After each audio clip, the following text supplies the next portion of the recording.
Yo les gars, j'espère que vous tous très bien. Aujourd'hui, comme vous avez pu voir dans cette vidéo, on se retrouve enfin pour l'émission Let's Talk About It sur Jason Statham. Je sais que l'épisode a extrêmement retard, mais voilà, pour ceux qui ont vu ma dernière vidéo, j'expliquais un peu ce qui s'est passé ces 3 derniers mois. Donc clairement, je lance l'épisode sur Jason Statham, l'émission Let's Talk About It sur Jason Statham. De toute façon, on se retrouve en fin de vidéo, je vais parler de l'acteur et tout, et puis pour vous parler de l'onglet communauté, voilà, pour le prochain épisode Let's Talk About It. Donc je lance officiellement l'épisode Let's Talk About It sur Jason Statham. C'est parti, bon visionnage. Jason Statham est un acteur britannique né le 26 juillet 1967 à Sherbrooke en Angleterre. Avant qu'il commence sa carrière d'acteur, il faisait partie de l'équipe de plongeon de Grande-Bretagne pendant 12 ans et s'est classé 8e aux Jeux de Commonwealth de 1990. Il a également été mannequin avant d'être acteur. Sa carrière en tant qu'acteur ne va débuter qu'en 1998 à l'âge de 30 ans. Jason Statham obtient son premier rôle au cinéma dans le film de Guy Ritchie, Arnaque, crime et botanique. Il retournera avec Guy Ritchie justement 2 ans après dans Snatch et jouera également la même année dans Turn It Up de Robert Adetouille. L'année suivante, en 2001, il jouera dans 3 films: Ghost of Mars de John Carpenter, The One de James Bond et Mean Machine de Barry Skochnik. En 2002, il interprète Frank Martin dans le premier volet du Transporteur réalisé par Louis Leterrier et Corey Yuen, et c'est vraiment ce rôle qui va le faire connaître du grand public. C'est vrai que Snatch de Guy Ritchie, il a fait quand même pas mal connaître, mais c'est vraiment ce rôle de Frank Martin dans le premier volet du Transporteur réalisé par Louis Leterrier et Corey Yuen qui va faire exploser sa carrière. En 2003, il jouera dans Braquage à l'italienne de F. Gary Gray qu'il retrouvera quelques années plus tard pour un volet de Fast and Furious, mais j'y reviendrai un peu plus tard dans la vidéo.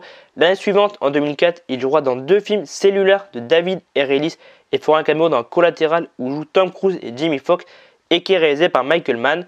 En 2005, il enchaîne les projets avec 4 films: London de Hunter Richard, Chaos de Tony Giglio, le 2e volet du Transporteur où il reprend le rôle de Frank Martin, toujours réalisé par Louis Leterrier, et il retrouve aussi Guy Ritchie pour retourner avec lui dans Revolver 5 ans après Snatch. En 2006, il jouera dans 3 films: King Racing, Au nom du roi réalisé par Uwe Boll, Hypertension de Mark Neveldine et Brian Taylor et La Panthère Rose de Sean Levy. En 2007, un seul film pour Jason Statham, Rogue, l'ultime affrontement de Philip G. Atwell. L'année suivante, en 2008, Jason Statham sera beaucoup plus présent puisqu'il jouera dans 3 films: Braquage à l'anglaise de Roger Donaldson, Course à la mort de Paul Anderson, et il reprendra une dernière fois son rôle mythique de Frank Martin dans le Transporteur 3, réalisé cette fois non pas par Louis Leterrier mais par Olivier Mégaton. En 2009, Jason Statham fera un film de moins que l'année précédente en 2008. Il jouera donc seulement dans 2 films, 13 de Gela Balbuani et la suite de Hypertension, sorti 3 ans avant. Au total, Jason Statham aura donc joué dans un film dans les années 90 et 22 dans les années 2000. Dans les années 2010, au total, il jouera dans 18 films. Pour commencer, en 2010 dans le premier Expendable réalisé par Sylvester Stallone. En 2011 dans 3 films dont un film d'animation, Le Flingueur de Simon West, Blitz de Elliot Lester, le film d'animation Gnomeo et Juliette où il prête sa voix à Ty Bat et Kyler Elite de Gary McKendry. L'année suivante, en 2012, 2 films pour Jason Statham, Safe de Boaz Yakin et le 2e volet de Expendable, cette fois non pas réalisé par Sylvester Stallone mais par Simon West. En 2013, 3 films pour Jason Statham, Parker de Taylor Hackford, Crazy Joe de Stephen Knight et Homefront de Gary Felder. En 2014, un seul film pour Jason Statham, le 3e volet de The Expendable réalisé par Patrick Hughes. L'année suivante, en 2015, il enchaîne les projets avec 3 films: Joker de Simon West. Il intègre aussi le casting de la célèbre saga Fast and Furious pour le 7e volet de la saga réalisé par James Wan et jouera également dans Spy de Paul Feig. De 2016 à 2019, il ne fera qu'un film par an.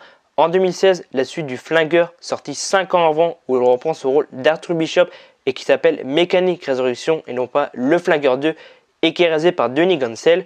En 2017, il reprend son rôle de Descartes Shaw pour le 8e volet de Fast and Furious réalisé par F. Gary Gray. En 2018, il joue dans The Meg réalisé par John Turtelbaum. Et enfin, en 2019, dans le premier spin-off de la saga Fast and Furious, Hobbs & Shaw réalisé par David Leitch où il partage l'affiche avec Dwayne Johnson. Jason Statham est de retour 2 ans plus tard en 2021 vu qu'il n'a sorti aucun film en 2020, enfin il n'a joué dans aucun film en 2020. Il a joué donc dans 2 films l'année dernière, peut-être que vous avez vu, Un homme en colère de Guy Ritchie qu'il a retrouvé 16 ans après Revolver. Et il a eu également un cameo dans Fast and Furious 9 dans une scène de post-générique à la toute fin du film si vous avez vu Fast and Furious 9.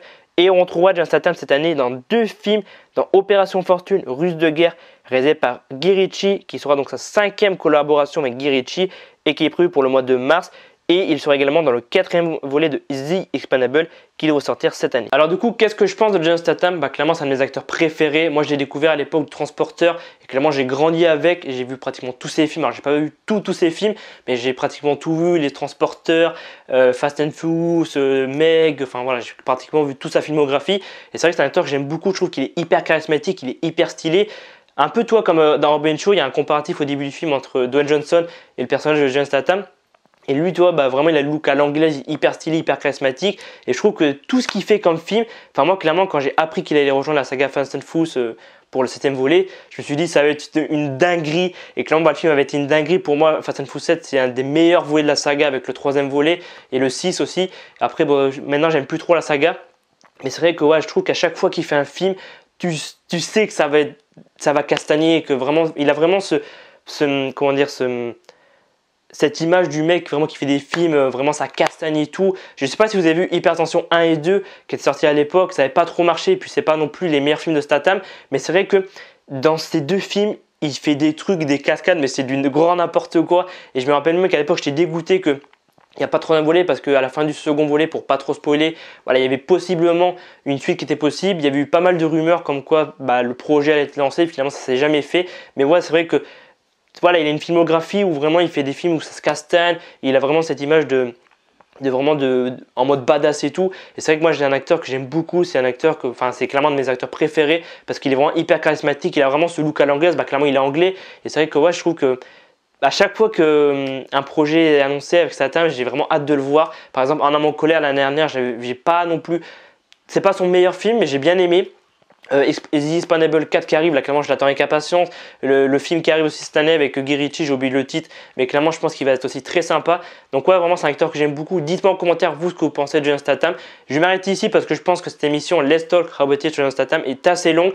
Allez dans le communauté pour voter pour le prochain épisode Let's Talk About It qui sortira je pense dans 2-3 semaines. Clairement voilà, je reprends les vidéos donc j'ai pas envie de me mettre trop de pression, je vais prendre le temps qu'il faut. Je sais pas qui j'ai mis, clairement je verrai quand j'aurai fini le montage de la vidéo et quand elle sera en ligne. Et voilà, c'est la fin de la vidéo et donc la fin de cette nouvelle émission Let's Talk About It sur Jason Statham. J'espère qu'en tout cas cette nouvelle émission vous aura plu. Et n'hésitez pas à aller dans la communauté comme j'ai dit avant pour voter pour le prochain épisode qui arrivera je pense dans 2-3 semaines. C'est tout ce que j'ai à dire. Rendez-vous dans quelques jours pour d'autres vidéos. C'était Alban, prenez soin de vous, à très vite.